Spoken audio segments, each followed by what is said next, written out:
Muy buenos días a todos y a todas quienes nos acompañan en este evento que estamos haciendo de manera conjunta en la firma con nuestros amigos de Legal 500. Estamos muy honrados y muy emocionados de que nos emocionen, de que empiecen el día con nosotros, pues para platicar de un tema que pareciera estar ya lo suficientemente explorado, pero por otra parte pensamos que todavía falta muchísimo por explorar. Estamos aquí, como ustedes saben, para platicar, más que hacer una exposición, más que venir aquí a platicarles lo que seguramente ya han escuchado en muchísimos eventos. Estamos aquí para hacer una sesión sumamente práctica en el tema que indiscutiblemente es el tema más importante en materia laboral ahorita, que por supuesto tiene que ver con la nueva regulación en materia de subcontratación. No me dejarán mentir, amigos, amigas, que esta es una nueva legislación que nos ha traído a todos como locos, esa es la verdad, ¿no? O sea, nos ha implicado seguir operando nuestros negocios al tiempo que tenemos que cumplir con muchísimas disposiciones que tienen todo tipo de implicaciones. Evidentemente esto, a pesar de ser una sesión enfocada en temas laborales, por supuesto, no es un tema meramente laboral ni mucho menos. Todos y todas ustedes saben que hay implicaciones enormes en la parte fiscal, en la parte de seguridad social, independientemente de que hoy estemos aquí convocados para platicar de lo laboral. Antes de empezar a dar una brevísima introducción, porque como les digo, esto va a ser algo verdaderamente práctico, es nuestra intención, les quiero presentar a quienes nos acompañan el día de hoy. Nos acompaña por parte de nuestro equipo en Ferran Martínez, José Alberto Sánchez Medina, abogado de la firma. Nos acompaña también Elena Robles, directora jurídica de Estafeta. Nos acompaña también Pamela Gallardo, también jefe legal de Everis. Y nos va a acompañar también por acá José Manuel Rivas, de NTT, también encargado de una parte contractual muy importante en la compañía. Déjenme decirles que auténticamente tenemos un panel muy interesante, muy diverso en cuanto a experiencias, en cuanto a opiniones, y para eso estamos aquí, para platicar cómo nos ha ido, dónde vemos las áreas de oportunidad, qué pensamos que va a pasar en los próximos meses y cómo vamos a estar administrando ciertos riesgos, cuáles decidimos correr, cuáles no decidimos correr. Otra vez les digo, esto pretende ser una sesión sumamente práctica, nada acartonada y que se sientan en plena libertad de estar interactuando con nosotros. Yo solamente quisiera hacer unas brevísimas palabras de introducción antes de dar la palabra a Elena, que aprovecho para decirles, va a fungir como moderadora del webinar. Lo que les diría es, todos y todas ustedes saben que el tema de la subcontratación, honestamente, no es un tema nuevo. Este es un tema que viene sucediendo tranquilamente más de 40 años en México y en el mundo. Era ya una forma de contratación, yo les diría, aceptada, es una forma de contratación aceptada en el mundo, esa es la verdad. Es una figura que genera empleos, esa es la verdad también. Y hoy nos encontramos ante una nueva regulación que nos ha puesto de cabeza, porque es una regulación, ustedes lo saben muy bien, verdaderamente restrictiva, una legislación que a mí me gusta llamar binaria, ¿no? Está muy claro lo que se puede hacer y lo que no se puede hacer, a diferencia, en honor a la verdad, de lo que teníamos en la regulación anterior. Ustedes saben que en este entendido de que la subcontratación no es ninguna novedad, recordarán que antes del año 2012 teníamos por ahí en la ley una serie de artículos que parecía que hablaban y no hablaban al mismo tiempo de subcontratación. Teníamos a la intermediación, teníamos este tema del 12 y el 13, teníamos el 15 que como que se metía a hablar de subcontratación, pero no lo definía como tal. Y es precisamente hasta el año 2012 que nos encontramos ya como tal con una definición de trabajo en régimen de subcontratación. Y recordarán que ahí es donde aparecen los ya derogados, por supuesto, artículos 15A, D, C y D, ¿no? Que no, evidentemente no vamos a dedicar mucho tiempo a hablar de eso, pero era una legislación que por supuesto dejaba mucho espacio a la interpretación y que me parece que fue ese espacio a la interpretación y posiblemente a lo mejor faltó cierta vigilancia de las autoridades, digamos, para hacer cumplir esa legislación, y lo que pasó fue que del 2012 para acá pues se siguieron cometiendo una serie de abusos, en honor a la verdad, completamente inadmisibles, por supuesto.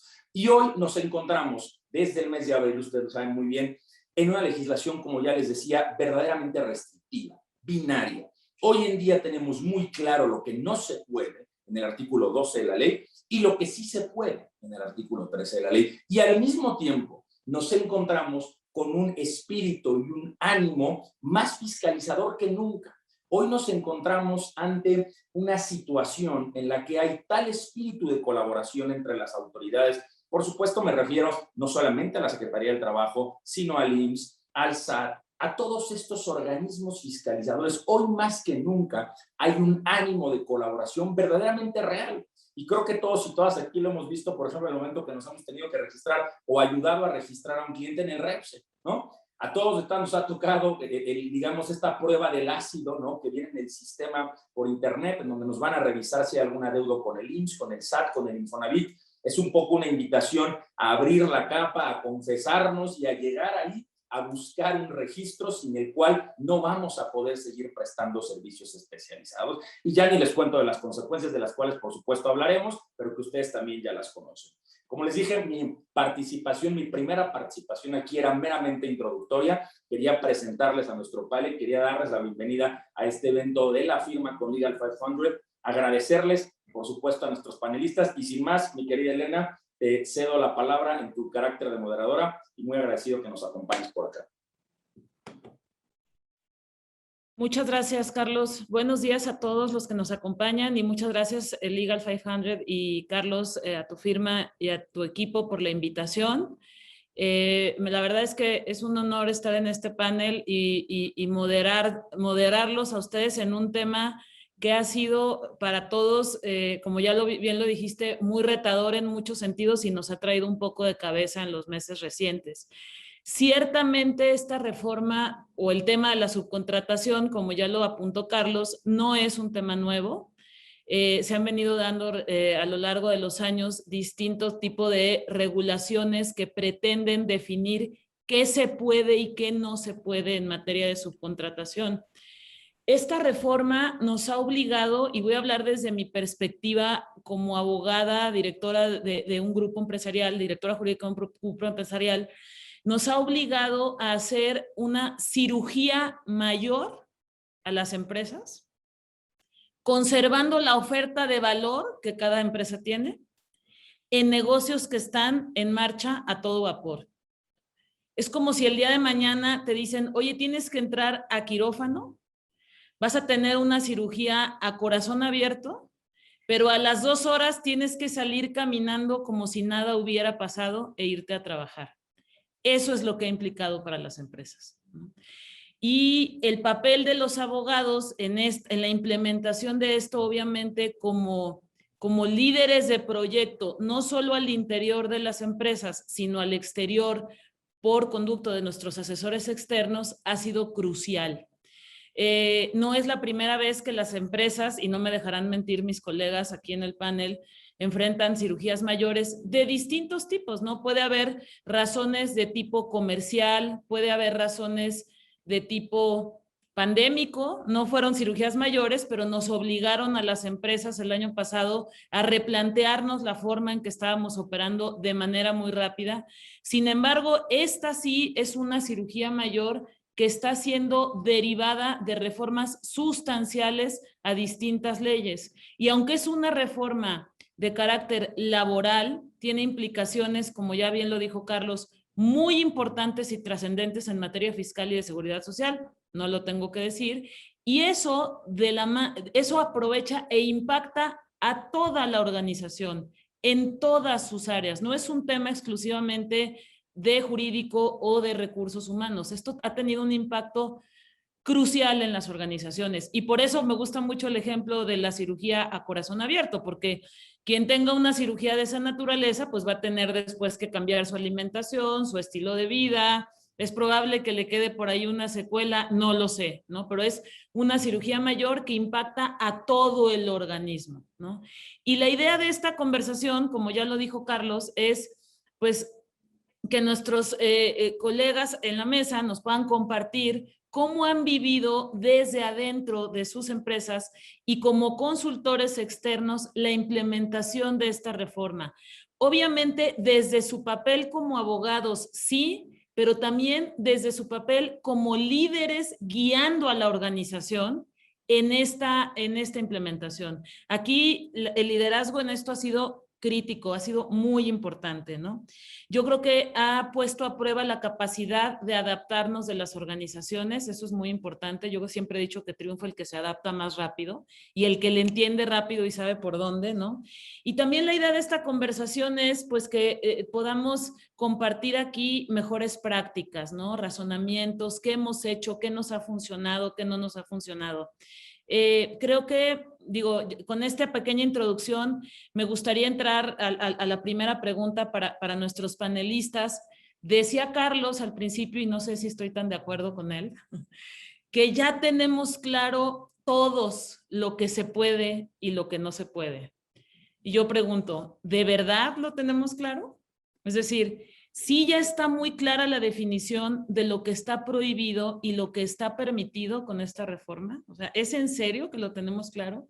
Y lo digo desde el interior de las empresas. Y no me dejará mentir, Pamela, José Manuel, que de pronto esta reforma impactó la prestación de servicios no solo en un tema de servicios regulados de carácter mercantil o civil o laboral, sino hay muchos temas regulatorios en la prestación de servicios y ya no sabes de pronto dónde estás parado. Entonces yo digo, la primera pregunta que les lanzo es, ¿sí tenemos claro lo que está prohibido y lo que está permitido? Déjame matizar ahí para alusiones personales, mi querida Elena. A ver, es un punto fundamental. Creo que está claro cuando uno lee la ley y nada más se limita a leer la ley, ¿no? Porque como les decía, es un tema binario, ¿no? El 12 y el 13. Claro que en la implementación hay todo tipo de dudas y más que dudas, Elena, yo te diría situaciones en las que, lo voy a decir abiertamente, pareciera que no pensó el legislador, porque esto tiene profundas implicaciones en la cadena de valor de las compañías. Y hay muchas situaciones que derivan de una reforma que fue pensada con un efecto fiscalizador, con un ánimo, digamos, de recaudación, porque evidentemente eso es, ¿no? Y con el ánimo de pegarle a muchas malas prácticas que venían asentándose. Pero es un hecho también que al ser la nueva legislación tan binaria, ¿no?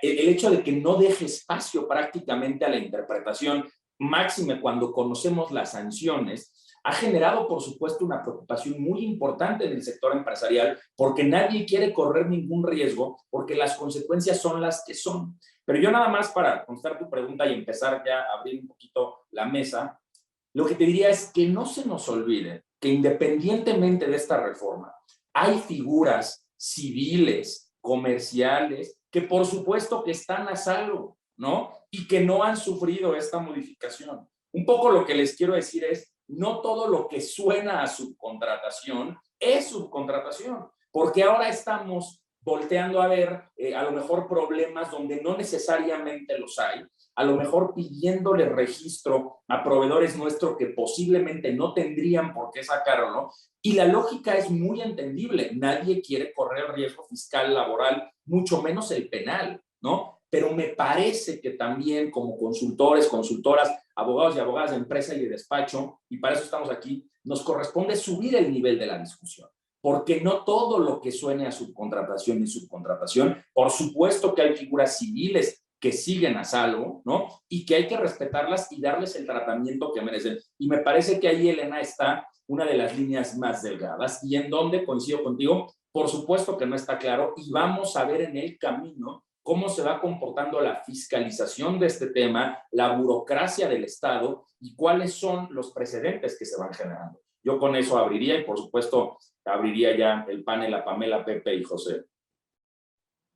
Muchas gracias, Carlos. Bueno, salvo te quisieran también empezar a comentar los colegas Pamela o José Manuel. También quisiera un poco introducir, no a lo que dice la letra de la ley, ya que efectivamente pues me queda claro que seguramente todos ya le dieron una repasada, pero sí a una especie de manual que dispone la ley, ¿no? ¿Por qué digo manual? La ley en el 12, 13 y 14 prácticamente trata de responder esta pregunta, ¿no? En muchas ocasiones lo hemos dicho, la Ley Federal del Trabajo a veces es contradictoria, ¿no? Primero dice que se prohíbe una situación y en el artículo inmediato siguiente la permite de alguna manera, ¿no? Es el caso justamente sobre lo que preguntaba Elena, donde se enuncia que se prohíbe categóricamente la subcontratación de personal, entendiéndose la misma la que es cuando se pone a disposición empleados de una empresa a otra, y en el artículo inmediato siguiente, que es en el 13, habla de cómo se permite la subcontratación de personal, ¿no? Que es efectivamente lo que nos ha llevado a todo este debate infinito sobre qué está prohibido y qué está permitido, ¿no? ¿Por porque como tal ha habido quien ha señalado que hay ciertas actividades que están prohibidas para subcontratarse, pero como tal no hay un listado taxativo que diga qué actividades van a estar prohibidas y cuáles van a estar permitidas. En lo absoluto existe eso. Lo que existe hoy es un desentrañamiento que podemos hacer de la Ley Federal del Trabajo, que nos dice efectivamente que habrá cierta subcontratación que se podrá contratar de forma libre y que aquella es la que sea de los servicios especializados, que efectivamente después del 14 nos pondrá otro requisito, pero el propio 13 dice que no formen parte del objeto social y aún más importante, de la actividad económica preponderante de la empresa. Entonces, en ese sentido, ya toma un poco más de claridad el afirmar que no existe absolutamente ningún artículo, listado o lineamiento que nos diga cuáles son las actividades que efectivamente se podrán subcontratar. Lo absoluto. Más bien, como ya lo decía Elena, tendremos que acudir a estas cirugías de emergencia internas empresariales para determinar a qué me dedico, qué me genera más lana y por ende qué efectivamente voy a poder subcontratar, ¿no? Con el candadito que ya nos dispone también el 14. Por eso les digo que existe una especie de manual, 12, 13 y 14. El 14 ¿a qué nos lleva? Que una vez que ya delimitaste qué sí puedes subcontratar, qué no forma parte de tu objeto social ni de tu actividad económica preponderante, a aquella persona que vas a subcontratar tendrá que cumplir con un requisito del que ya habla Carlos, que es el del registro, ¿no? Que el del registro, pues es una prueba fuertísima ante la Secretaría del Trabajo y las autoridades de seguridad social y fiscalizadoras, que efectivamente tendrán una prueba para determinar si tu empresa eres apto para ser un proveedor de un servicio determinado. Entonces, reitero otra vez este manual que nos dispone la ley para tomar un poco de claridad y desmitificar la existencia de actividades prohibidas. 12 dice, no se puede subcontratar personal poniendo a disposición una empresa de la otra.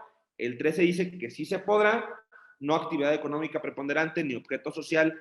Y el 14 nos pone el último requisito que será, pues, el registro, ¿no? Que este requisito se desenvuelve en muchos más, que por supuesto es el de estar al día con tus obligaciones fiscales, de seguridad social, e inclusive quienes ya se echaron un buen clavado por el portal del registro, verán que también solicita ciertas cuestiones de capacitación y adiestramiento, ciertas cuestiones sobre el pago de salario, una que otra certificación que se va dando a lo largo del REPSE. Entonces, no es tan fácil, ¿no?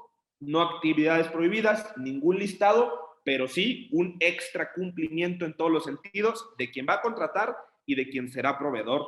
Lo dejaría hasta ahí, salvo que mis colegas también quisieran añadir algo adicional. Lo único que diría... perdóname, Elena, adelante.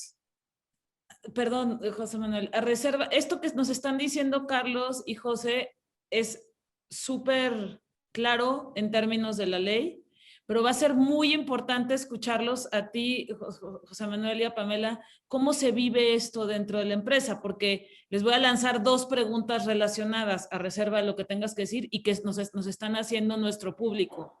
Oye, ¿qué se entiende por, o sea, cómo puedo determinar ya dentro de la organización quién se tiene o no que registrar? Porque así a la letra de la ley pareciera muy fácil, pero pongo un ejemplo y me lo están preguntando aquí y a mí me han hecho mucho la pregunta al interior de mi compañía. ¿Qué pasa si compro un equipo y ese equipo tiene como parte, o ese contrato de compra de cierto equipo trae vinculada la instalación del equipo? Pregunta 1. ¿O qué pasa si compro un equipo y además le tienen que estar dando mantenimiento de manera recurrente, ¿no? Y eso es el tipo de cosas a las que nos enfrentamos nosotros en la empresa. Esta dualidad de, oye, pero es una compraventa, pero también es un servicio. Entonces, creo que en este análisis va a ser muy importante escucharlos a ustedes, José y Pame, para ver cómo hicieron el análisis o cómo lo están haciendo al interior de sus empresas, ¿no?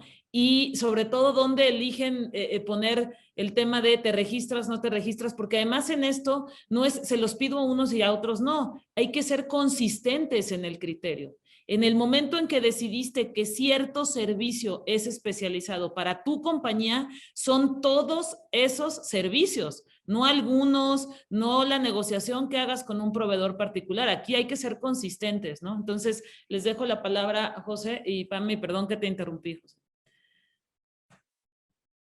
No te preocupes, Elena. Mira, en mi opinión, el punto fino está en la puesta a disposición, ¿no?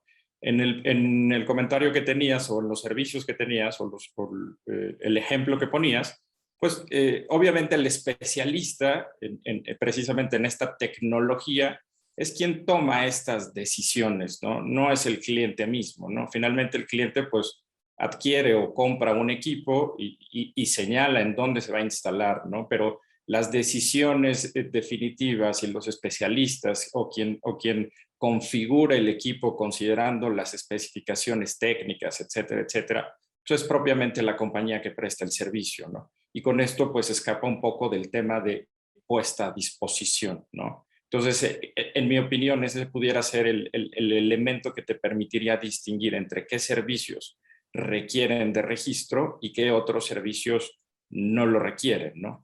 Yo, en mi comentario que iba a hacer previo y un poco relacionado de la mano a lo que comentaba José, era, pues estamos comenzando, ¿no?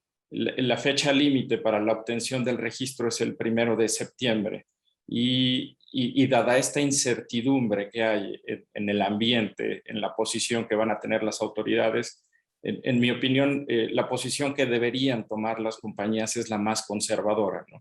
¿Cuál es la posición más conservadora? Pues ser muy enfático con los proveedores que sí ponen a disposición personal en las instalaciones de las compañías, pues este registro, ¿no? Y ha habido el tiempo suficiente para obtenerlo, para gestionarlo, para tramitarlo, ¿no? Entonces, la posición más conservadora al día de hoy es sí o sí, venga el registro, ¿no? Venga la constancia de inscripción al registro, ¿no? Esto antes de tomar algún camino un poco más, vamos a llamarlo un poco más aventurado, ¿no? Porque Carlos hablaba un poco de la posición o esta disyuntiva que hay entre lo mercantil y lo civil, ¿no? Y con esto lo que quiero poner en la mesa es buscar algún esquema contractual donde podamos, digamos, de alguna forma documentar esta relación que hay con, vamos a llamarlo de prestación de servicios, en una modalidad que no necesariamente sea de subcontratación o que sea de puesta a disposición, sino a lo mejor en una figura jurídica distinta o contractual. Yo creo que sería una posición un poco más agresiva. En mi opinión, al menos a estas alturas del partido tendríamos que tomar una posición más conservadora, sí identificar qué sí es o que sí está cayendo en este esquema de subcontratación y pedir el registro, ¿no? Si el día de mañana vemos que pudiéramos tomar a lo mejor alguna posición un poco más agresiva por las necesidades del negocio, y no estoy utilizando el término, vamos a llamarlo, pues una, vaya, estoy pensando en una simulación, tratando de utilizar, vamos a llamarlo, algún artilugio contractual para vestir o documentar de una forma inadecuada, pues una prestación de servicios o una subcontratación donde ponga a disposición personal, ¿no? Entonces, en mi opinión, la posición que deberían tomar hoy las compañías es una posición más conservadora, sí pedir el registro y eventualmente si vemos cómo van pasando las cosas, pues sí, a lo mejor explorar una vía un poco más aventurada, ¿no? Tener un contrato un poco más agresivo y no necesariamente con registro, ¿no? Esa es mi posición. Gracias, José Manuel. Pues si me permiten añadir, yo creo que todo radica en la esencia del servicio, en la forma en la que esta colaboración se realiza, es decir, podemos escribir muy bien el contrato, podemos discernir si es un contrato de servicios especializados, un contrato de servicios profesionales o bien un contrato de índole mercantil. No obstante, la propia operación del proyecto, la forma en la que lo vamos a ejecutar, cómo lo vamos a materializar, a documentar, la forma en la que realmente se va a prestar el servicio es lo que realmente va a dictar la naturaleza del mismo. Entonces, creo que una muy buena recomendación es que si es que todavía las empresas no han concluido, porque es verdad que esto nos ha obligado a evaluar a cada uno de nuestros proveedores para entender en dónde están encuadrados, me parece que este ejercicio, si no se ha hecho, es necesario. El hecho de que las empresas puedan seguir colaborando bajo esquemas que no necesariamente son servicios especializados, sin duda es una aclaración que cuando ha hecho la Secretaría del Trabajo, el licenciado Salafranca, ha abierto la puerta, ha abierto la claridad jurídica también para poder establecer la continuidad de relaciones comerciales, ¿no? Entonces yo creo que mucho radica sin duda en la esencia de los servicios, cómo se van a prestar y lo que ya han dicho los panelistas anteriores, ¿habrá o no disposición de personal?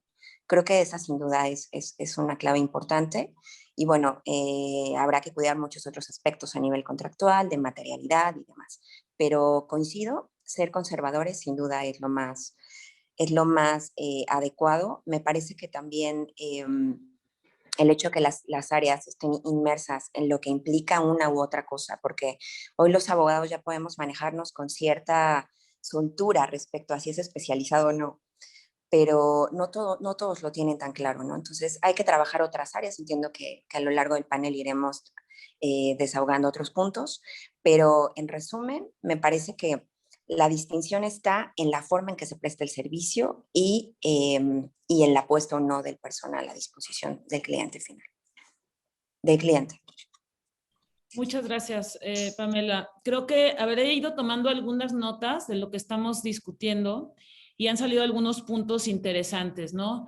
El análisis que al interior de las empresas, ya lo mencionó Pame muy atinadamente, tenemos que hacer o tendríamos que ya haber hecho, y como bien dice, si no lo hemos hecho hay que hacerlo, de dos cosas. ¿Qué tipo de servicios está contratando mi empresa? Yo diría, ¿qué tipo de servicios está contratando mi empresa? De esos servicios, ¿cuáles se consideran servicios especializados que requieren un REPSE por parte del proveedor? ¿Sí? ¿Y cuáles servicios, si no obtengo del proveedor ese REPSE, comprometen mi operación? Porque como dije al principio, esta cirugía mayor y este análisis se está dando en empresas en marcha a todo vapor. Entonces, si el criterio que yo tengo como cliente no coincide con el criterio del proveedor y el proveedor me dice yo no me pienso registrar, ¿sí? ¿Qué pasa si yo prescindo de ese proveedor? Y ahí entramos al tema de riesgos, ¿no? ¿De dónde voy a poner el riesgo? Porque es cierto, yo coincido, hay que ser sumamente conservadores en el análisis. Creo que a estas alturas, y me gustaría escuchar los comentarios de ustedes, ya deberían de tener las distintas áreas de nuestras empresas una guía de cómo analizar esto. Este análisis no solo lo hace el área jurídica, este análisis también lo debe de hacer el área operativa y el área comercial, el área de compras. Deben de entender perfectamente qué se considera un servicio especializado, o no perfectamente, pero al grado casi como un abogado, de cuáles son, un catálogo de servicios, que cuáles son aquellos servicios que contrata mi compañía, que son sí o sí servicios especializados. Después entramos a las zonas grises y ya platicaremos, ¿no? Pero yo creo que aquí permear esto a todas las áreas de la organización que contratan servicios es muy importante, ¿no? Entonces, entrando un poco al tema del análisis de riesgos y de cómo hemos ido haciendo esta evaluación, me gustaría escuchar, pues por parte de nuestros panelistas externos, recomendaciones concretas prácticas de qué debemos preguntarnos al interior de las empresas. Estoy leyendo aquí muchas preguntas, pues todas con las mismas inquietudes, ¿no? Oye, ¿qué opinan de este criterio de que si está en mis instalaciones ya en automático he puesto a disposición? Eso ha causado muchísimo ruido, ¿no? Yo discrepo que todo aquel que entre a mis instalaciones y me salude está puesto a disposición y no le pretendo dar la contra a la Secretaría para nada, solo digo, analicemos el origen del comentario, porque detrás de esto tendría que haber una potencial relación laboral o una subordinación sin ser experta en materia laboral, ¿no? Y luego alguien pregunta, ok, entonces que se registren todos. ¿Y qué pasa con este tema de asumo la responsabilidad o la obligación solidaria de todos esos trabajadores? Entonces, entramos a un tema de ponderar los riesgos, ¿no? Entonces, yo creo que valdría la pena escuchar sus recomendaciones para llevar de la mano a nuestras áreas al interior de las empresas, hacer este análisis, como bien dijo Pamela, de manera oportuna. Y esto ya va a ser una constante, ya no vamos a poder prescindir de esto, ¿no? Ahí sobre eso, Elena, hay varias reflexiones que quisiera aportar porque todo lo que se ha dicho aquí ya es muy valioso en sí. Un primer comentario que yo les dejaría es, no nos confundamos que esto termina el 1 de septiembre. Esto inicia el 1 de septiembre. Esa es la verdad, ¿ok? Ya lo decía Elena, las, digamos, nuevas, no si nuevas áreas, pero las nuevas responsabilidades que tendrán las empresas que organizar al interior para que esto se lleve en el más elemental cumplimiento normativo va a ser fundamental. O sea, situaciones como qué pasa si le quitaron el registro a uno de mis proveedores, a una de las empresas que yo tenía contratadas, por ejemplo. ¿Cómo lo voy a monitorear? ¿Me voy a enterar si se lo quitaron? ¿Voy a estar pidiendo periódicamente cuando tenga que renovar? O sea, ese tema de cumplimiento normativo laboral al interior de las empresas se vuelve más importante que nunca. Y evidentemente, entre más grande la empresa, entre más contratos, entre más proveedores, el análisis y la cantidad de gente que se va a requerir es muchísimo más importante. Por ahí ya escuchaba, y digo, no, esto no es ninguna novedad, pero ya empresas que están pensando en un como Chief Compliance de laboral, ¿no? Para estos temas, que no es ninguna locura para empresas, digamos, que tienen a lo mejor un headcount verdaderamente alto, porque efectivamente no son momentos para tomar riesgos, pero tampoco sabemos si va a haber algún momento en donde se puedan administrar ciertos riesgos. Entonces, hasta en tanto no tengamos los precedentes, una primera recomendación que nosotros daríamos, y esto es una chamba conjunta con las empresas, es vamos dándole la importancia al interior en cuanto al monitoreo de las relaciones que tengo con ese tipo de empresas, ¿no? Una o varias personas que estén revisando que si el registro sigue vigente, si no, si hubo algún incumplimiento de alguna obligación, si me puede salpicar algún tipo de responsabilidad, eso va a ser fundamental.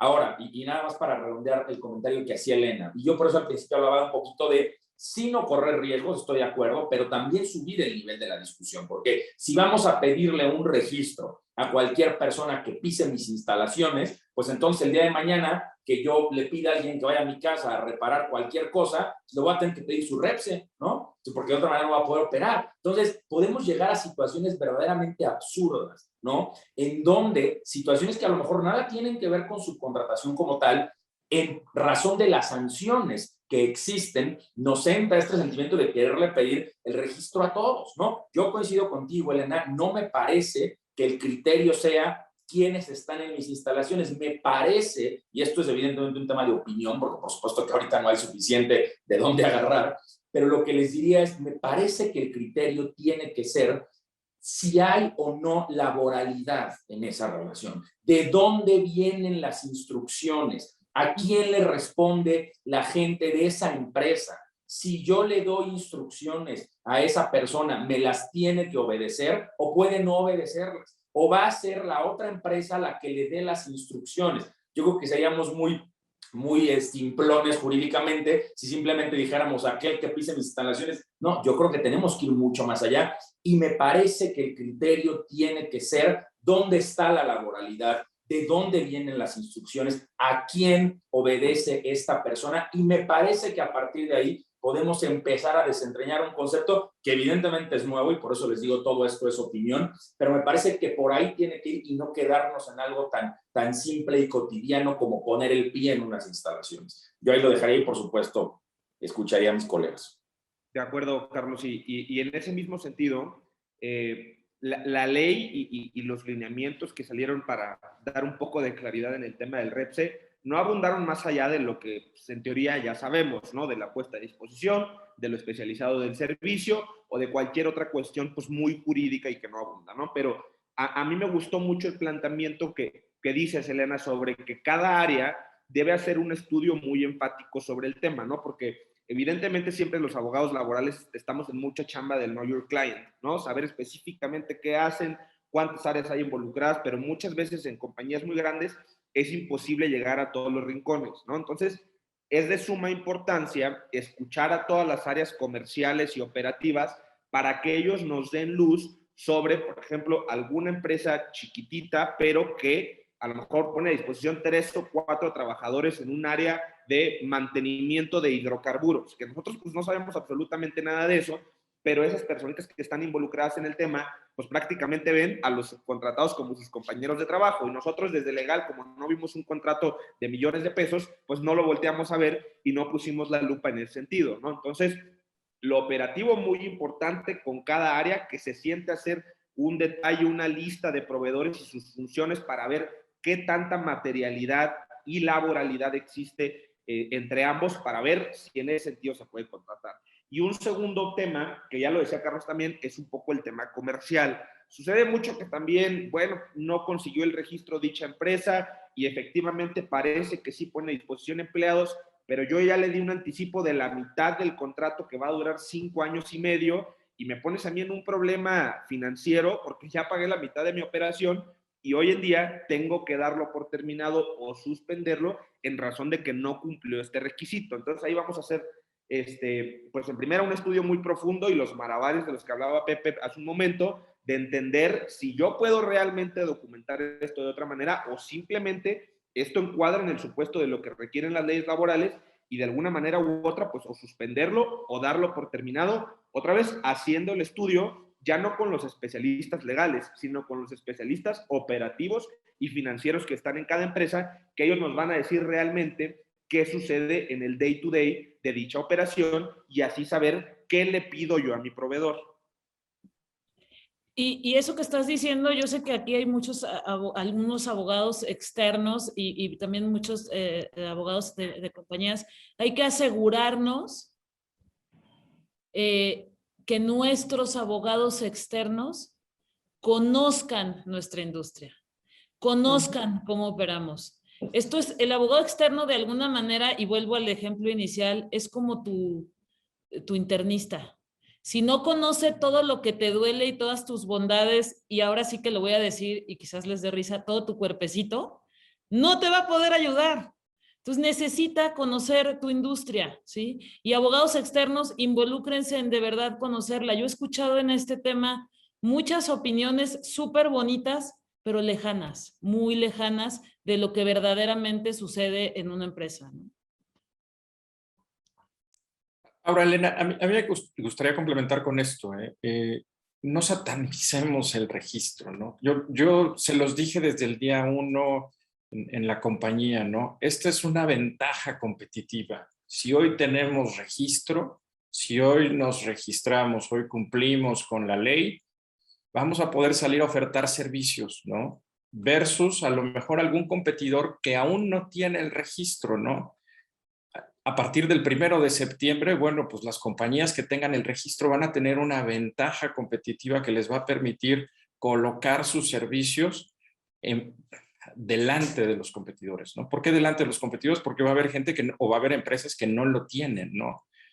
Como cliente, pues, ¿qué vas a preferir? Vas a preferir una empresa que cumple, que tiene el registro, que no va a dar problemas en temas de facturación, de deducibilidad. Entonces, tampoco lo puedes satanizar, ¿no? O sea, yo creo que muchos en México tenemos el chip de cómo le damos la vuelta a la ley, ¿no? Pero pues también puede ser una oportunidad, ¿no? Una oportunidad de negocio, una oportunidad de competencia, una oportunidad incluso para los trabajadores, ¿no? Entonces, yo lo que digo es, tampoco lo satanicemos, ¿no? O sea, también se abre negocio, se abren cartas para todos, ¿no? Sí, bueno, sobre ese punto a mí me gustaría hacer una precisión. En la práctica creo que es común que bajo este conservadurismo y en un afán de tener un cumplimiento normativo muy óptimo, hay clientes que están exigiendo el registro en servicios donde no necesariamente se cumplen las características que mencionábamos antes, ¿no? Hablábamos de la puesta a disposición del personal, que es algo que de alguna manera hemos escuchado pues en los foros en donde ha participado la Secretaría del Trabajo, incluso la misma Prodecon se ha pronunciado al respecto. Pero también es verdad que hay que ir al fondo, ¿no? ¿Quién gira las instrucciones? ¿Quién toma las decisiones del servicio? ¿Yo presto un servicio o pongo gente para que cumpla las directrices del cliente? ¿Entrego herramientas de trabajo? ¿Doy cuentas de correo electrónico? Por ejemplo, esta gente es necesario darlas, porque también era una práctica muy recurrente, ¿no? Por temas de seguridad informática o lo que quieras. Creo que ese tipo de prácticas se tienen que acotar, revisarse a fondo y en la medida de lo posible evitar incurrirlas para no caer en figuras que puedan confundirse, ¿vale? Incluso con una subcontratación que hoy está prohibida. El tema de los servicios en remoto, creo que es un elemento, pero no creo que sea el más importante. Me parece, como he dicho antes, que todo está en la esencia del servicio, la forma en la que se presta. Y también un punto muy importante es entender cómo se prestan estos conceptos, cuáles son los conceptos de facturación, ¿no? Coincido totalmente con Alberto en que este es un trabajo multidisciplinario. Es la propia operación, es tu propio cliente interno el que sabe realmente qué hace tu proveedor o la gente de ventas que sabe, pues que te puede decir exactamente cuál es el servicio que le prestas al cliente, ¿no? Entonces yo creo que hay que ir a esa esencia, hay que extraer la naturaleza del servicio per se, hacer un análisis de todas estas preguntas y entonces tomar una decisión. Eso no especializado, ¿no? Y yo creo que respecto a este punto de, bueno, ¿qué pasa? El cliente me está pidiendo el registro. Imaginemos, porque no todas las empresas registramos todos nuestros objetos sociales, porque en realidad no todos nuestros servicios son especializados.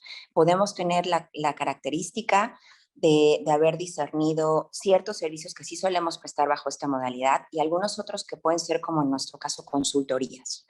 Entonces, creo que vale la pena hacer este ejercicio con los clientes también, ¿no? O sea, con nuestros proveedores podemos llevar la batuta, pero también es importante analizarlo conjuntamente con el cliente. Creo que nunca habíamos trabajado tan de cerca las áreas jurídicas y, por supuesto, inmiscuir a la operación, ¿no?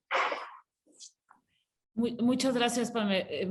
Me abres el tema para lo siguiente. Hemos estado dedicándole ya un buen rato a la relación con proveedores, como nosotros, nuestras empresas como clientes, ¿no? Y creo que, digo, a manera de resumen y para cerrar un poco el tema, estoy viendo muchísimas preguntas valiosísimas que creo que vale la pena concentrar y luego trabajar en ellas y seguirlo comentando. A manera de resumen en este tema, me gustaría como decir, oye, analicemos, como bien lo dijo Pamela, la naturaleza de la relación, qué elementos hay en la ejecución de ese contrato. Hay que cuidar muy bien cómo se ejecutan los contratos.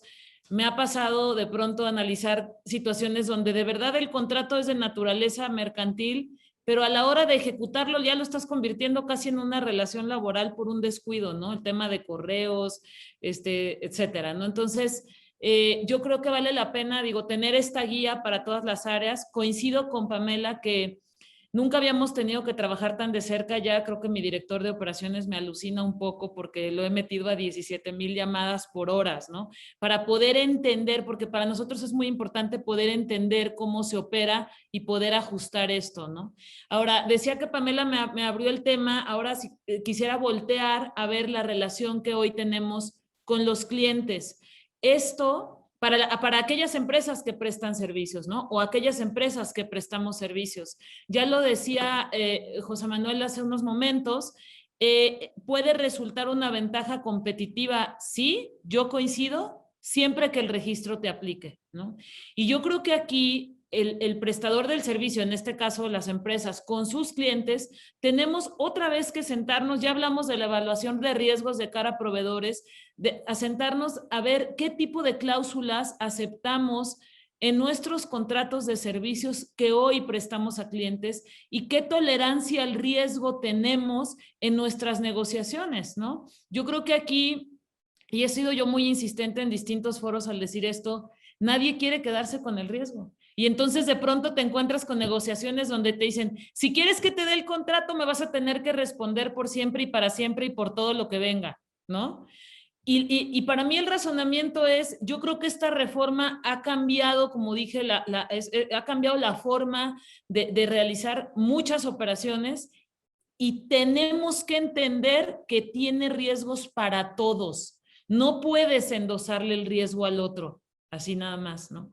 Sí puedes, ¿no? Pero me parece que tendríamos que esto al final es una cadena, ¿no? Entonces, de cara a nuestros clientes, en la negociación de contratos, también tendríamos que tener claro cuál es la tolerancia al riesgo que tiene mi empresa y cuál es la tolerancia al riesgo que tiene el cliente, ¿no? Y aquí ya no es la parte operativa la que interviene, aquí interviene la parte comercial, ¿no?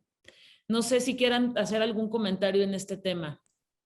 Totalmente de acuerdo, Elena. O sea, yo, por ejemplo, platicando igual con distintas áreas de la compañía, yo les decía, bueno, si estamos contendiendo por proyectos y nosotros ya contamos con registro, pues indíquenme quiénes son sus competidores. Finalmente el registro es público. Yo puedo entrar a buscar quién de la competencia no tiene el registro y a lo mejor ese puede ser el elemento que le permita a nuestro cliente tomar la decisión para contratar o no a un proveedor, ¿no? Puede ser a lo mejor el elemento decisivo. ¿Por qué? Porque tiene un impacto en su contabilidad, tiene un impacto en su facturación, ¿no?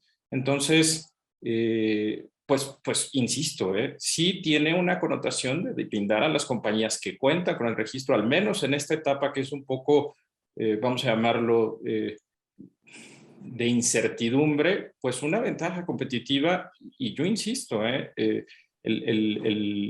la mejor práctica es obtener el registro, porque el día de mañana sí podría darte ciertos beneficios en función de pues que las empresas no están dispuestas a tomar este riesgo, ¿no? Nuestros clientes no están dispuestos a tomar el riesgo de contratar proveedores que no tienen el registro y que el día de mañana pudiera tener algún impacto en su contabilidad, ¿no? Entonces, evitemos trasladarle a nuestros clientes el riesgo, busquemos si es necesario el registro, porque como se los comento, ¿no? El día de mañana pudiera traer más negocio a las compañías, ¿no? Bueno, a mí me gustaría enfatizar un punto. Yo creo que la obtención del registro sin duda es, bueno, ya hemos hablado de esto, ¿no? Cuando aplica hay que obtenerlo porque de otra forma tenemos un riesgo brutal, ¿vale?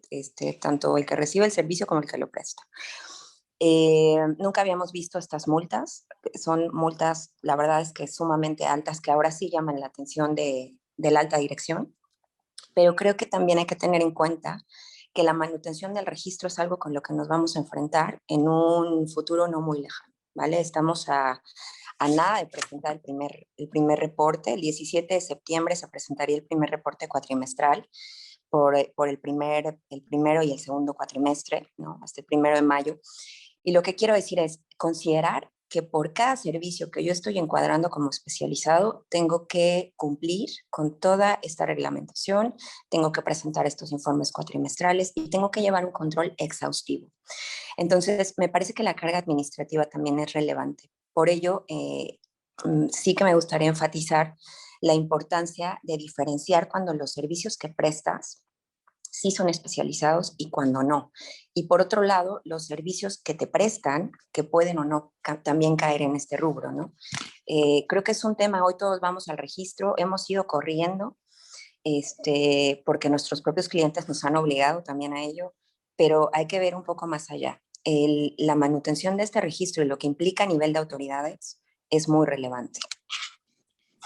Ahí yo quisiera comentar un poquito, Elena, porque igual lo que dicen Pepe y Pamela es muy importante. Voy a retomar lo último que decía Pamela en cuanto al tema de los servicios especializados y retomar también lo que decía Pepe en cuanto a la oportunidad que esto puede representar. Evidentemente, y sobra decirlo, echar a andar todo esto, esta cirugía mayor de la que hablaba Elena, mientras caminamos y seguimos trabajando, ni siquiera voy a hablar de la complejidad que ha sido porque todos lo hemos vivido. Pero es indiscutible que sí es una oportunidad importante de cumplimiento normativo, francamente. A ver, yo no creo que nadie pudiera estar en contra de que solamente las empresas que tienen un cumplimiento perfecto, y cuando digo perfecto, no estoy exagerando, ¿no? En materia de IMSS, en materia fiscal, en materia de Infonavit, solamente esas empresas puedan obtener el registro independientemente de la burocracia que representa, el seguimiento que representa, el intentarlo 3 o 4 veces, ¿no? Que seguramente nos ha pasado, ¿no? Sí es una oportunidad de voltearnos a ver y de hacer mejor las cosas. También me parece que en México tenemos que ir transitando de esta muy mala cultura que ya decía José Manuel, de ver cómo le damos la vuelta, ¿no? A transitar a la cultura en donde ser éticos y hacer las cosas bien sea un buen negocio, ¿no? Que me parece para allá estamos caminando, independientemente de las complejidades y complicaciones administrativas, burocráticas, de interpretación, de riesgo. Por supuesto que esa es la parte compleja, pero sí me parece que es una invitación a hacer las cosas bien en un país en donde honestamente los últimos 100 años se han simulado las relaciones laborales de tiempo completo. Esa es la verdad, ¿no? Entonces, sí creo que es una gran oportunidad en ese sentido. Por supuesto que yo otra cosa en la que no quisiera perder el foco es no se nos olvide por qué llegamos a esta reforma. O sea, esta reforma no iba encaminada a complicar, como francamente sí lo ha complicado, las cadenas de valor de las empresas. Yo estoy seguro que ese no era el objetivo. El objetivo era pegarle a la subcontratación que defrauda al Seguro Social y a otras autoridades. Lo que pasa es que en el camino pareciera que no se pensó tanto en las consecuencias que iba a haber, y entonces estamos aquí platicando y dilucidando si una cosa es subcontratación o no es subcontratación, porque ya no está tan claro, ¿no? Entonces, yo solamente pondría ese tema en la mesa. O sea, vámonos acostumbrando a esto, vámonos acostumbrando a estar en perfecto cumplimiento todo el tiempo con lo complejo que eso es, porque eso nos va a garantizar, ya lo decía José Manuel, seguramente mejores negocios, y en honor a la verdad creo que hasta podemos generar un círculo virtuoso que buena falta le hace al país en tema de cumplimiento normativo laboral. Creo que José quiere comentar sobre eso. Y sobre ello justamente es muy importante que la supervisión de la que hablaban Pamela y Pepe, pues efectivamente sea brutal también por parte de la empresa, porque no se ha abordado tanto, pero pues también habrá que el proveedor, y esto es un caso que ya se está suscitando con mucha frecuencia, que desafortunadamente no obtenga el registro y quiera, como dicen por ahí de forma trivial, vestir la operación y decir que no se necesita el registro y que estamos hablando de un servicio de otra naturaleza que no tiene nada que ver con el registro, y efectivamente debemos ser tolerantes, pero también muy rígidos en las interpretaciones que corresponden, ¿no? Entonces, si nosotros cara a nuestros proveedores, que en algunas ocasiones son vitales para un área comercial de nuestra empresa, desafortunadamente tenemos que tomar decisiones muy categóricas, y si el proveedor no tiene el registro y está totalmente encuadrado en el supuesto de necesitarlo,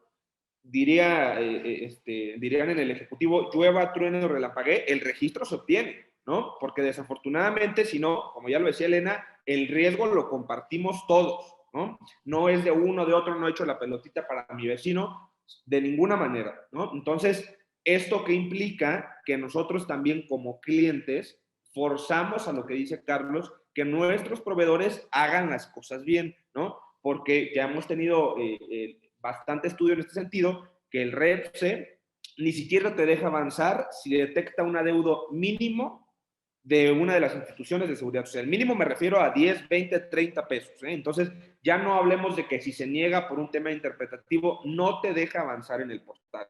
Entonces, me parece que esto permea en una cultura del cumplimiento y de la legalidad, tanto en proveedores como en clientes.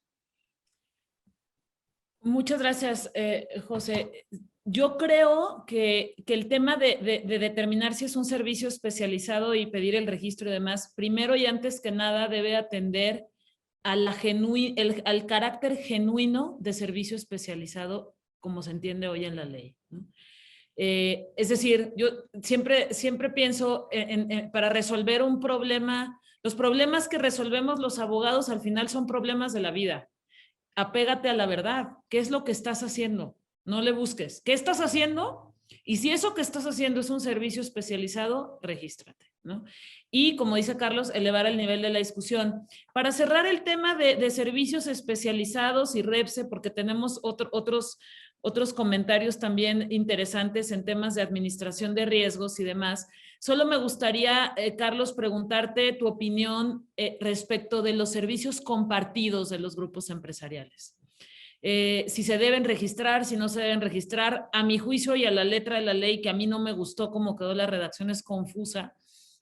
Pareciera que un servicio compartido está catalogado ya de entrada, hay una calificación expresa como servicio especializado y luego entonces susceptible de ser registrado la empresa que presta estos servicios al grupo, ¿no? No sé, me gustaría un poco nada más para cerrar el tema, porque ya abordamos como las tres aristas, ¿no? La parte clientes, proveedores. Este tema que estoy mencionando es intercompañías. Habrá otros servicios intercompañías a los que ya no le entraremos ahorita, ¿no? Pero son como los tres grandes análisis que una empresa tendría que hacer, ¿no? A terceros y hacia adentro.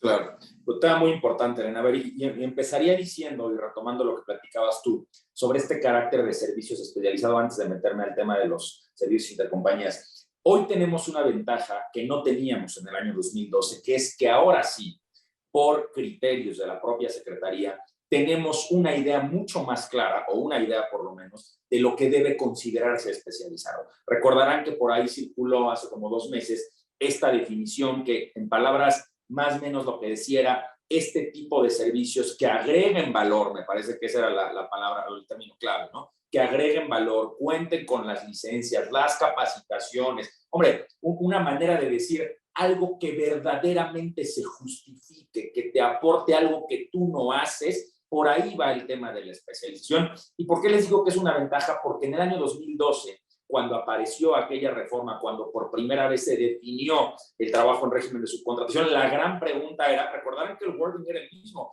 deberá justificarse por su carácter especial, decía el inciso B del 15A. Y la gran pregunta era, bueno, ¿y qué es especializado? Y nunca supimos que era especializado. Y ese es uno de los grandes problemas que generaron la cantidad de abusos que siguieron cometiendo. Que honestamente, sin una línea clara, especializado y nada es lo mismo, ¿no? Entonces, ustedes díganme qué trabajo no requiere un mínimo grado de especialización, absolutamente todos. Entonces, si a mí el 15A en el B me decía que debía justificarse por ese carácter, pues será a lo mejor cuestión, en esta lógica de simulación de la que hablaba José Manuel, de a lo mejor armar una buena descripción de puesto, justificar que era súper especializado, y ahí muere porque evidentemente las sanciones no eran ni remotamente las que son ahorita, ni laborales, mucho menos fiscales o penales, ¿no? Entonces, celebremos también por una parte que ahora ya tenemos por lo menos un norte de qué debe ser especializado. Y me meto a lo que platicabas, Selena. Yo creo que en el tema de los servicios compartidos, de estas empresas internas, de las compañías, hay un debate fundamental.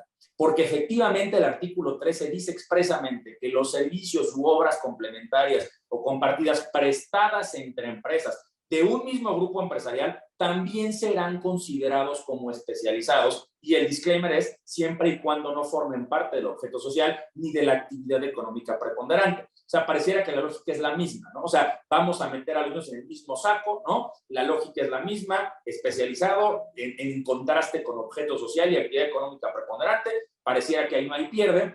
Pero luego empiezan a aparecer, ¿no?, declaraciones que ahora ya casi las consideramos fuentes de derecho también, ojo con eso, ¿no? O sea, de repente alguien sale a decir algo y lo tomamos como si fuera jurisprudencia, tampoco, ¿no? O sea, entiendo que el derecho laboral sí es algo muy politizado, pero creo que también hay que tomar las declaraciones como lo que son declaraciones, ¿no? Entonces, luego por ahí escuchamos, es que ahora vamos a abrir el REPSE para los insourcing, ¿no? Para las empresas internas. Y hubo a lo mejor quien ya intentó registrarse. Entonces, lo que yo te diría, Elena, es creo que estamos en un momento de la historia de mucho prueba-error, ¿no? De muchísimas dudas. Francamente, creo que eso es lo valioso de estos paneles. O sea, aquí, y hago este disclaimer que es obvio, pero bueno, aquí evidentemente nadie tiene la verdad absoluta, ¿no? O sea, aquí todo lo que estamos diciendo son posturas de lo que estamos viendo que está pasando y de lo que pensamos que puede pasar. Y pueden o no estar de acuerdo con nosotros, y es perfectamente válido porque todos estamos aprendiendo en el camino, ¿no? ¿Qué pienso yo? Lo mismo que tú dijiste ahorita, ¿no? Que pareciera que el artículo 13 en el segundo párrafo le concede eso a las empresas internas siempre y cuando tengan la misma lógica de lo que se prohíbe y lo que se permite, ¿no? Pero que evidentemente esto se confunde con declaraciones, con temas operativos, cuando, por ejemplo, vas a la secretaría a hablar con el funcionario del REPSE, ¿no? A lo mejor luego el criterio es distinto, ¿no? Entonces, es bien complejo ahorita fijar posturas porque estamos viendo, estamos un poco pago por evento, no estamos pagando por ver, ¿no? Pero coincidiría contigo, o sea, me parece que distinguiría, por una parte, que el 13 lo establece expresamente y casi que lo concede, ¿no? Pero también estas declaraciones que se hacen de manera tan recurrente que ya casi se consideran fuentes de derecho, confunden mucho en hasta dónde sí y hasta dónde no. Eso es lo que yo te diría, si quieres, para pasar a la siguiente, creo que ya la tengas por ahí. Sí, muchas gracias, Carlos. Pues digo, yo creo que ahorita que dices lo de que nadie tiene la verdad absoluta, y sí es cierto, y por eso es tan importante estas discusiones de mejores prácticas, es leer las preguntas que tienen todos que me están, o sea, de verdad se me antoja así como hacerle copy-paste y entrar a un análisis después, ¿no? Porque hay como muchas dudas, porque son preguntas que están haciendo personas que están dentro del negocio, ¿no? Entonces, yo creo que me gustaría escuchar la experiencia de Pamela y de José Manuel en términos generales como metodología al interior de sus empresas. ¿Cómo han hecho? Entendiendo que nadie tiene la verdad absoluta, porque ahorita todos cada uno estamos haciendo nuestro análisis de nuestra industria, de cómo operamos, de los servicios que contratamos, de la oferta de valor que tenemos a los clientes y de la ley. Y con eso estamos tomando decisiones. ¿Cómo están ustedes haciendo al interior de sus empresas para hacer esta valoración de riesgos? Y ojo, no quiero hablar del riesgo per se, que ya lo hemos tocado muchísimo aquí, que si temas fiscales y tal, sino la metodología para hacer una adecuada valoración de riesgos y entender dónde colocas el riesgo y cómo involucras en esta valoración de riesgos a la alta dirección de sus compañías, que me parece que es crucial. Es crucial porque las consecuencias, buenas o malas, las vamos a ver en unos años. Y las empresas y los funcionarios de las empresas tienen que estar conscientes de cómo se tomaron esas decisiones. Y lo menciono así, aunque la pregunta está lanzada para nuestros panelistas, abogados y cabezas del área legal de sus empresas, también para dejarles la tarea a los despachos externos, asesores, consultores externos, de la importancia que tiene acompañar a los abogados internos en esta valoración de riesgos. Acompañarlos de verdad, entendiendo con toda la dimensión que esto implica el verdadero riesgo de una compañía, ¿no? Porque cuando un externo te dice, es que no lo vas a poder deducir, ok, yo también sé leer la ley, ¿no? Dame más, explícame más, ¿no? Y no me refiero a, o sea, ¿en cuánto se cuantifica esa no deducción? ¿Cuánto dura el riesgo? ¿En qué se traduce? ¿Quién lo detona? ¿Cómo lo mitigo? ¿No? Entonces, me gustaría escucharlos, José Manuel y Pamela, en esta mejor práctica de su evaluación de riesgos al interior de la compañía y de cómo hacer que esto suba a la alta dirección y estén todos alineados y conscientes, ¿no?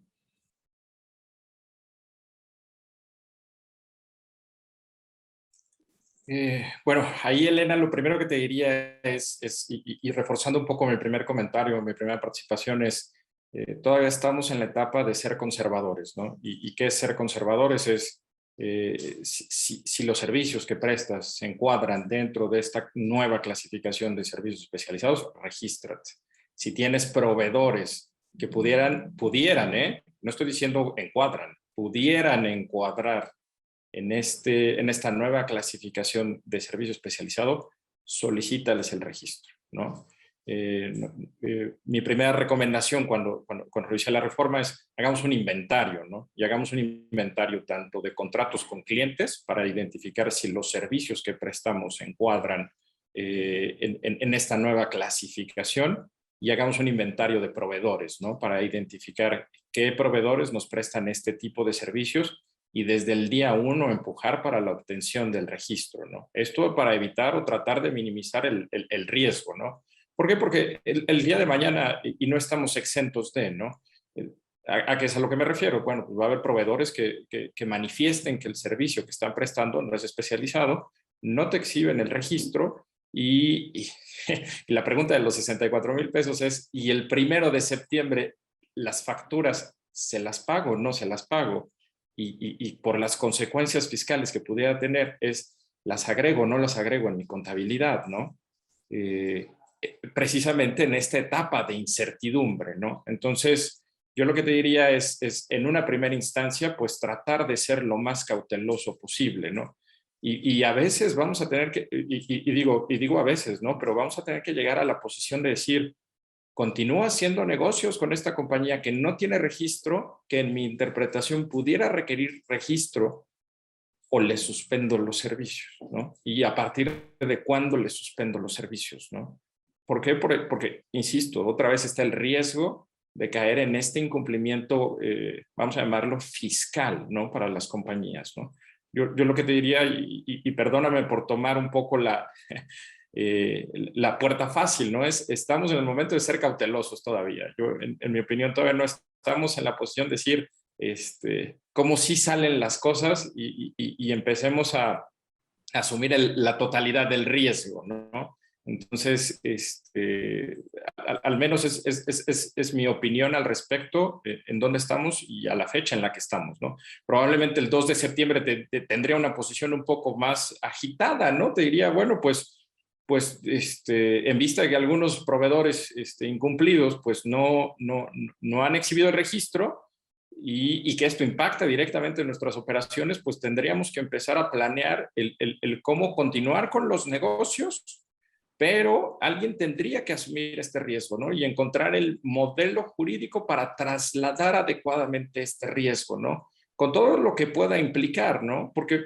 finalmente el requerimiento de autoridad ese no se puede evadir, ¿no? Que puedas trasladar el riesgo, sí, pero tratar de evadir el requerimiento que pudiera o la sanción que pudiera venir por parte de la autoridad, de ese no te quitas, ¿no? Entonces, digamos que sí es un momento de incertidumbre complejo, ¿no? Me gusta mucho tu respuesta porque no estoy de acuerdo en todo, pero eso es interesante porque aquí ya entramos y estoy viendo los comentarios, cómo vamos viendo posturas donde la tolerancia al riesgo es distinta. Y más allá de si le pides el registro o no y si le suspendes servicios, y esta pregunta es para ti, Pamela, en términos generales de análisis de riesgo de cara a esta reforma, sin entrar ya a particularidades del proveedor o del REPSE, ¿cuál ha sido tu metodología para dejar plasmado al interior de tu compañía los riesgos que están quedando o que estás asumiendo o que estás acotando incluso, ¿no? ¿Y qué dirías, por ejemplo, a un Carlos, que es un asesor externo extraordinario, como recomendación para ayudarte y acompañarte en esta evaluación de riesgos? Gracias, Elena. Bueno, yo creo que lo primero es entender que todas estas acciones deben partir de un trabajo multidisciplinario, ¿no? Todas. O sea, desde que empezó esto a gestionarse, empezamos a hablar con las áreas de finanzas, fiscal, con el área de recursos humanos y operaciones, sin duda, ¿no? Entonces yo creo que este es un trabajo multidisciplinario que va a seguir trabajándose y para mantener el registro de la misma forma. Hay que inmiscuir al departamento fiscal, nóminas, incluso al área de compras, porque es el primer frente con nuestros proveedores, y también a las áreas comerciales de cara a nuestros clientes, ¿no? Entonces, me parece que el análisis de riesgo es algo que hicimos conjuntamente. Tuvimos que aterrizar esto a un Excel o sea, súper concreto, en donde íbamos a especificar cuáles eran las acciones y a partir de ahí tomar decisiones en función del riesgo que habíamos identificado en cada punto, ¿no? Me parece que un punto muy importante también es que a partir de algunas posturas que el SAT ha tomado desde hace algunos años con el tema de materialidad y demás, las empresas cada vez reducen su apetito de riesgo. Y por lo acotado que está ya el tema, ahora mismo creo que una muy buena práctica es poder robustecer todas las políticas, aspectos de compliance, porque esto sin duda cobra mucha relevancia, ¿no? Me parece que con independencia del volumen del proveedor, todos deben ser sujetos a cierto análisis, ¿no? Del proveedor cliente, lo que sea, ¿no? Ya no nos basta con tener las opiniones positivas, necesitamos ir más allá, necesitamos entender si nuestro proveedor no está listado en una lista, o sea, no está dentro de una lista negra, ¿no? Ya sea de la propia autoridad mexicana o inclusive en el extranjero. Creo que es un buen momento para retomar los aspectos normativos y fortalecer todos los temas de cumplimiento. Creo que sin duda es un momento crucial para hacerlo. Y bueno, pues yo lo que diría es, hagamos no solamente, o sea, hemos hablado mucho de la operación y como abogados también nos toca hacer la parte más de la revisión contractual, ¿no? Sin duda actualizar nuestros contratos, prever nuevas cláusulas de rescisión, de terminación anticipada, considerar que estas casuísticas pueden pasar, ¿no? Ya sea que el proveedor pierde el registro o que en algún momento se encuentre listado dentro del artículo 69 o el 69B. O sea, creo que son casuísticas que pueden suceder, son riesgos que debemos tener como abogados de las compañías, ya seamos internos, externos, y prever este tipo de recomendaciones, ¿no? Y finalmente, yo lo que diría es, creo que debemos migrar a una cultura de prevención. Y como ya he dicho, no solamente las áreas jurídicas tienen pues, cierta inmiscusión en esto. Es un trabajo global, hay que sensibilizar a todas las áreas. Y creo que todo esto tenemos que cuidarlo desde la fase de preventa, ¿no? ¿Cómo ofrecemos nuestros servicios? ¿Cómo los facturamos? ¿Cómo están inmersos en la propuesta? ¿Y eso cómo lo voy a trasladar a un contrato? ¿Cómo lo voy a operar? ¿Cómo voy a cuidar la materialidad de ese servicio? ¿En dónde lo voy a documentar? ¿Qué pasa si el día de mañana tengo una revisión? ¿No? O sea, yo creo que hay que verlo como una forma global, como bien has dicho, creo que es una forma que cambia el mindset de la forma en que venimos haciendo negocios, ¿no? New ways of working. Sí, me encantó, Pame, creo que nos has dado como muchas recomendaciones, cómo ofrecemos el servicio y eso va de la mano con lo que ya nos decía José Manuel del tema competitividad. Yo creo que hay que llegar bien plantados y bien vestidos a la fiesta, ¿no? Es un poco eso, o sea, y sí es cierto, es un cambio radical en la forma en que veníamos haciendo las cosas. Yo no me he cansado de repetirles aquí al interior de mi organización. Yo no escribí la reforma, no fue mi idea, ¿no? Porque luego de pronto la gente reniega del cambio, pero sí te puedo acompañar para que no la sufras, ¿no? Mejor vamos viendo, esto que dijiste al final me gustó mucho y lo que dice José también de la competitividad, ¿no? Vamos viendo cómo esto nos sirve para agregar más valor, ¿no?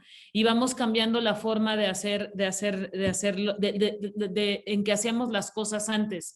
Yo creo que lejos esto de generarnos un miedo o una desconfianza alrededor, valdría la pena que vayamos también cambiando una cultura de confianza, de mucha más colaboración con clientes y proveedores y un diálogo para entender exactamente dónde están parados, ¿no? Mencionabas al principio el carácter interdisciplinario que representa no solo el análisis de riesgos, sino ya la ejecución, por ejemplo, de un contrato. En la ejecución de los contratos no estamos nosotros los abogados. Y pongo el ejemplo también del carácter interdisciplinario que puede llegar a tener una visita, ¿no? Una inspección de la Secretaría del Trabajo, que creo que me gustaría mucho escuchar la opinión de José Alberto en este tema, a manera de ejemplo de lo interdisciplinario, como abogados externos, ¿qué recomiendan a las empresas cuidar, cómo atenderlo? Y sobre todo, creo que va a ser muy importante que ustedes como abogados externos no toquen al área jurídica nada más. Esto alcanza a muchas más áreas de la organización.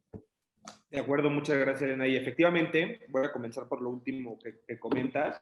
En los procedimientos de inspecciones, efectivamente tu contacto no únicamente es tu área jurídica, ¿no? Es bien importante, como ya lo decíamos a lo largo del foro, lo multidisciplinario que puedes llegar a ser, ¿no? Y se los cuento casi de forma anecdótica, a veces en el despacho nos reímos que estamos en reuniones de materia hidroambiental con un proveedor que está en Tamaulipas, ¿no? Y muchas veces no sabemos bien qué es lo que están diciendo, pero nos esforzamos por entender precisamente cuál es su actividad productiva para cómo los podemos ayudar en el proceso de una inspección del trabajo.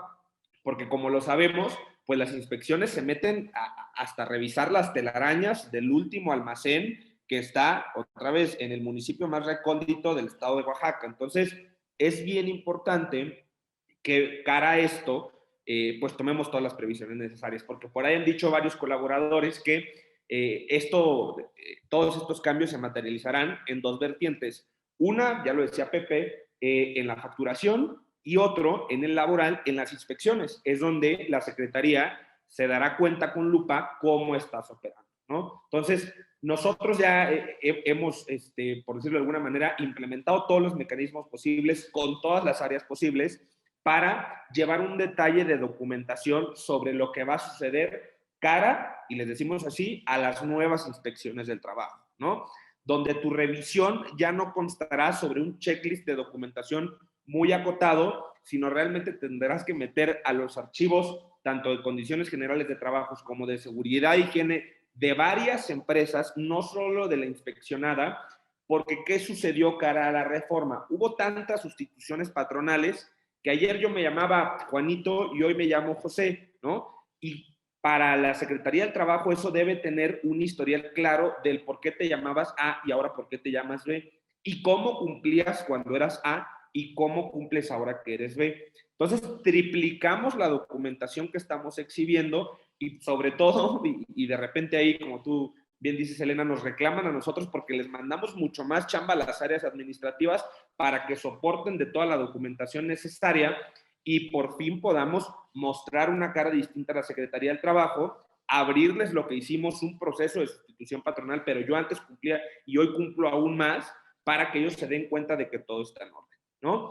Como bien lo dices, hay que alinearlo con todas las áreas que existen, empezando obviamente desde el jurídico, pero llegando hasta el límite productivo, otra vez, de la última bodega que está más escondida en todo el país, para que toda la casa esté en orden. Y como último punto, que esto yo considero que es, por decirlo de alguna manera, el proceso que tiene mayor relevancia, es el estar mucho en contacto con las personas que atienden la inspección. Porque otra vez, si nos hacen una inspección en el municipio de Tinguindín, en Michoacán, no va a estar la directora jurídica atendiendo al inspector y otorgando una explicación magistral sobre por qué sustituimos a una empresa y ahora está otra, ¿no? Entonces, el seguimiento y acompañamiento en una inspección del trabajo es lo más importante, ¿no? Para que las personas de las empresas que no conocen en la totalidad la terminología jurídica, la terminología de seguridad e higiene, qué es una NOM, por qué la piden, pues en el momento en el que nosotros estamos literalmente pegados con ellos, pueden dar una respuesta cara al inspector, pues mucho más certera sobre lo que se está solicitando, ¿no? Sobre todo también qué información exhibir, qué información no exhibir, que eso también es muy claro, y sobre todo detallar cara al cierre de una inspección. Cuando hacemos todo ese proceso de alguna manera de seguimiento y acompañamiento, tanto previo como en el momento de la inspección, me parece que se cierra muy bien el círculo de lo que nos podían solicitar antes y de lo que nos van a solicitar hoy, que reitero, es el triple de información, sin exagerar, de todas las empresas que formaban parte del grupo y de las que son hoy. Sí, muchas gracias, José. Yo creo que ha sido súper claro. A mí, cuando escucho estos temas y veo las multas y demás, digo, creo que vale la pena incluso tener como autoinspecciones, ¿no? Irte acompañando de un abogado y que te vaya diciendo exactamente cómo estás. A veces todo está en orden, pero se atiende mal la inspección. O a veces tienes todo, pero no lo tienes disponible. O a veces no atendió la inspección quien tendría que haberla atendido. O sea, hay como muchas variables, ¿no? Y me refiero de manera particular, pues hay empresas que tienen una enorme dispersión geográfica, ¿no? Tú lo acabas de mencionar, una enorme dispersión geográfica y es como complicado, ¿no? Estar en todo, ¿no? En todo el tiempo. Pamela, cuando preparábamos esta sesión, utilizó un concepto que a mí me gustó mucho y que me lo grabé, que era la evangelización de esta reforma al interior de las empresas, ¿no? Yo creo que en ese tenor, pues los abogados internos tenemos una gran labor de sensibilización, como ya bien decía José Manuel, de los riesgos y de orientarlos a que seamos como muy conservadores, ¿no? Y también la labor de nuestros asesores externos en estos temas que quizás antes las firmas no hacían mucho, pero creo que ahora va a ser muy importante o mucho más importante fortalecer un servicio en este tema que es la capacitación, ¿no? Estar dando programas de capacitación con sentido muy práctico y orientado por industria va a ser cada vez más importante. Ya nos quedan algunos minutos, me gustaría ir cerrando la sesión. Me quedo con muchísimas preguntas que me encantaría, podríamos estar aquí toda la mañana porque han surgido muchas preguntas de comisionistas, de call centers. La industria de la construcción me parece, y no me dejarás mentir, Carlos, que da para toda una sesión, ¿no? Es de las industrias en las que más he visto controversia respecto de los temas de registro. Alguien preguntaba por aquí también que si puedes subcontratar como empresa especializada a otra empresa especializada con otro objeto distinto. Y este tipo de preguntas solo te dan cuenta de que de alguna manera, y que no se entienda como que estoy renegando de la reforma, sí está un poco alejada de la realidad de los negocios en general, ¿no? Entiendo que el origen es una mala práctica, sí, pero también hay cadenas de valor y hay contratación de servicios. Una empresa sola no lo puede hacer todo, necesita de otros, ¿no? Entonces, habrá que, el gran reto para los abogados internos y externos es ser lo suficientemente dentro de la legalidad, lo suficientemente creativos para proponer soluciones oportunas al interior de nuestras organizaciones y a las empresas, ¿no? Y por eso la importancia de seguir comentando estos temas. Me gustaría cerrar nada más pidiéndoles pues a cada uno conclusiones y volverles a agradecer a Legal 500 y a ti, Carlos, pues la invitación. Creo que a mí este tema me encanta y podría estar aquí aterrizando con ustedes todas las preguntas que estoy viendo, que han sido como muy valiosas. Sí, me parece bien ir aventando algunas conclusiones. Elena, ya nos quedan 10 minutos. Ya iremos cerrando un poquito el círculo, pero si quieres, arráncate tú misma con algunas conclusiones. Si quieren, nos vamos luego con Pepe, Pamela, José Alberto, y si quieren, ya yo de algunas conclusiones finales. Tú misma, por favor, conclusiones que tengas. Sí, no, muchas gracias. Mira, yo creo que, conclusiones muy importantes que yo me llevo de esta sesión. Primero es que debemos de entender al interior de nuestras empresas y los abogados externos que tengan clarísimas dos cosas. ¿Cuál es la tolerancia al riesgo de tu cliente? Y tú como abogado interno, ¿cuál es la tolerancia al riesgo de tu empresa? No todas las empresas toleran el mismo riesgo. Y cuando digo tolerar riesgo, no quiere decir que vaya a tolerar demasiado para incumplir, no, pero esta es una reforma que puso riesgos en la mesa, sí o sí, incluso si cumples al 100, hay riesgos en la mesa, ¿no? Hay riesgos en la mesa porque se traducen todos los contratos en una ejecución y mantener el control de eso, como lo dijo Pame, de la operación de esos contratos, pues ya sale un poco fuera de tu control. Entonces, primera conclusión, lo valiosísimo de entender la tolerancia al riesgo, de fortalecer ya de la mano entendiendo la tolerancia al riesgo, fortalecer nuestras áreas de cumplimiento interno, por un lado, y trabajar muy de la mano con nuestros asesores externos para alimentarles de manera oportuna cómo opera nuestra industria, cuál es mi oferta de valor y qué me duele en la operación vinculado a esta reforma. Y 3, creo que conocer muy bien conocer muy bien los terceros con los que estoy haciendo negocio, creo que eso es muy importante. Y no me refiero solo al due diligence que tienes que hacer, sino entender perfectamente con qué tipo de compañías quieres contratar.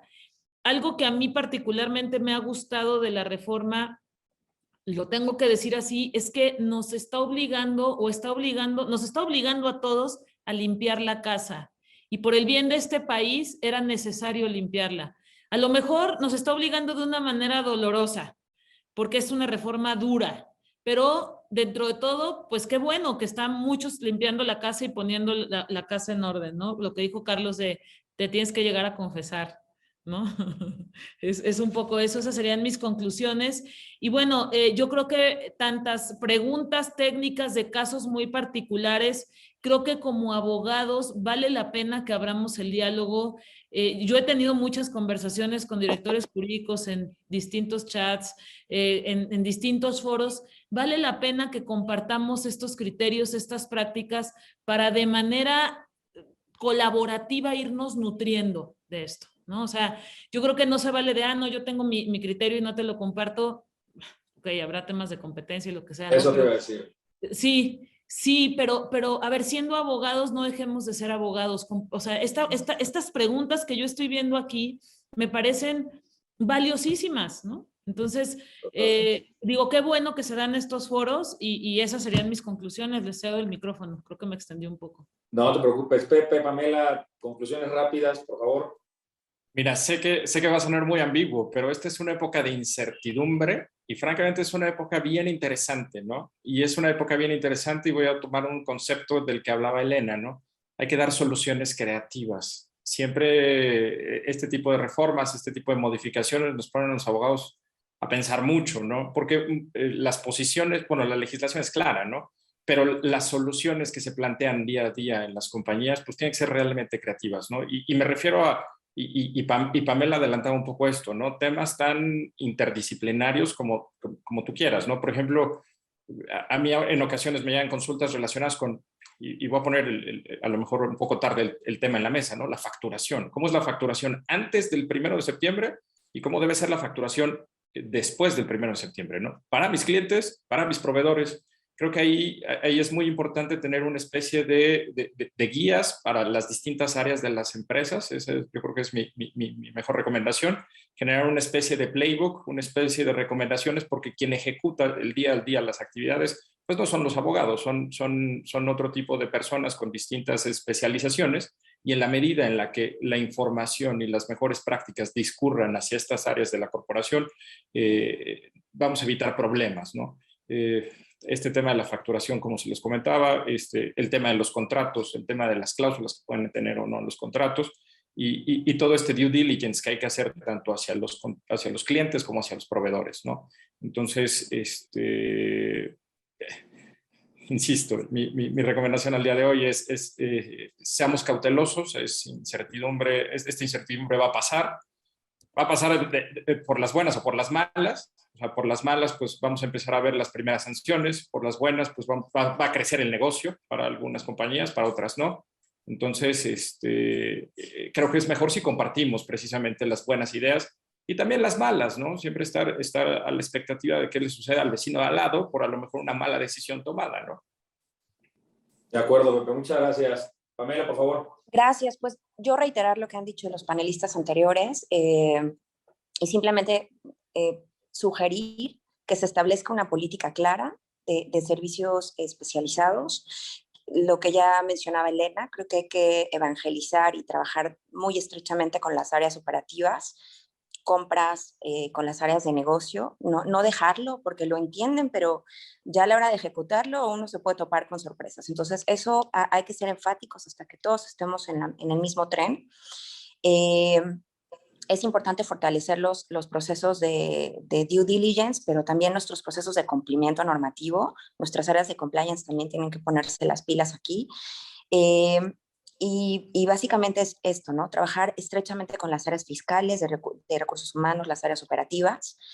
Y un último comentario que creo que vale la pena hacer. Si las empresas veníamos reportando subcontratación como actividad vulnerable, por favor, hablen con sus departamentos fiscales para revisar el mejor tratamiento, ¿vale? De la contratación de servicios especializados. Y hasta aquí mi comentario, Carlos. Gracias, Pamela. José, muy rápido para cerrar también ya. Venga. Claro, no. Efectivamente, en el mismo tenor que los tres ponentes anteriores, exhortar a todas las compañías al cumplimiento y al seguimiento, ya que esta reforma, ya nos decía Elena, pues viene a obligarnos a limpiar la casa, pero de una forma muy agresiva. Entonces, pues creo que ahora sí no nos queda de otra más que cumplir, informarnos mucho, no soltar el seguimiento, que esto, ya lo decían por acá en los comentarios y me encantó, es como una FCPA mexicana, de ahora en adelante. Entonces, bueno, invitémonos todos y todas a cumplir, a estar muy asesorados y a no soltar este tema hasta que se vea controlado. Muchas gracias a Legal, al despacho, a todos los ponentes y sobre todo también al público por compartir este tiempo con nosotros. Gracias, José. Y bueno, yo ya para cerrar simplemente les diría, como dicen nuestros vecinos del norte, yo creo que esto es back to basics, de verdad, hay que entenderlo así. La subcontratación no nació como una mala figura, la subcontratación no tenía nada de malo, pero se nos perdió en el camino, esa es la verdad. Terminamos por pervertirla a tal nivel que fue necesario hacer esto, esta es la verdad, ¿no? Esta es la consecuencia de haber inobservado muchas prácticas de cumplimiento por más de 40, 45 años, y ahora estamos aquí con un tema de prisión preventiva a la vuelta si algo sale mal. Tuvimos que llegar a esto, es desafortunado, pero bueno, la oportunidad ahí está.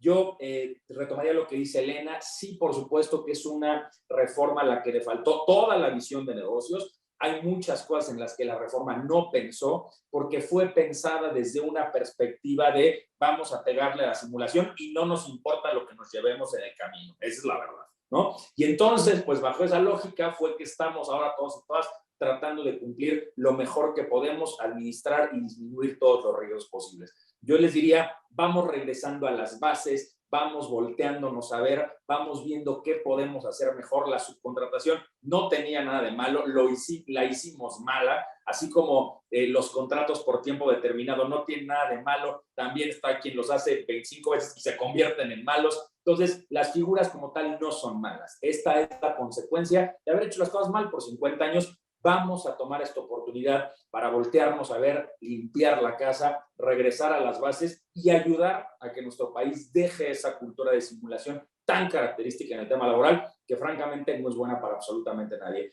Yo simplemente les agradecería muchísimo, primero que nada, a la gente que nos acompañó, que decidió iniciar el día con nosotros, y por supuesto a Elena, Pamela, Pepe y José Alberto, a la gente de Legal 500. Esperamos haberles aportado algo de valor. Quisimos hacer algo muy práctico, nada acartonado, que sirviera para platicar. Y yo simplemente los dejaré con la reflexión de seamos humildes en el conocimiento. Nadie aquí tiene la verdad absoluta, todos estamos aprendiendo. tenemos que hacer pruebas, errores, cometiendo los menos errores posibles. Somos un mismo gremio y un mismo país y creo que en ese sentido nos conviene a todos que esto salga bien. Por supuesto, estamos a la orden en la firma para lo que se les ofrezca. Les agradezco mucho a todos y a todas y que tengan muy buen día. Muchas gracias.